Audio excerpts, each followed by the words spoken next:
आसंता February 27 हेब राज्यसभा निर्वाचन। ओडिशा रे खाली पड़िथिबा 3 राज्यसभा आसन पई निर्वाचन हेब। एथिपई निर्वाचन कमिशनर तारीख घोषणा करिसंती। आसंता एप्रिल 3 रे ओडिशार 3 राज्यसभा सांसदक कार्यकाल सरिबाकू जाउछि। एही 3 सांसद हेले बीजेपी रु केंद्रमंत्री अश्विनी वैष्णव, बीजेडी रो अमर पटनायक और प्रशांत नंद। अश्विनी वैष्णव 2019 जून 29 रे राज्यसभा को निर्वाचित होइथिले।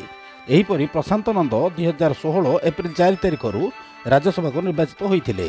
अमर पटनायक बीजेडी तरफ राज्यसभा को 2019 जून 29 तारिख रे जाइथिले। एही 3 जनक कार्यकाल आसंता एप्रिल 3 तारिख रे शेष होबाकू जाउछि। सूचनायोग्य एही निर्वाचन पई फेब्रुआरी 8 रे विज्ञप्ति प्रकाश पाइबो। फेब्रुआरी 15 तारिख रे नामांकन पत्र दाखल शेष तारिख बोली कहा जाउछि। फेब्रुआरी 16 रे नामांकन पत्र जांच हेबाकू दिन धार्य होइथिबा बेले 20 सुद्धा प्रार्थी नामांकन प्रत्याहार करि परिबे। एहा परे 27 तारिख रे भोट ग्रहण हेबो।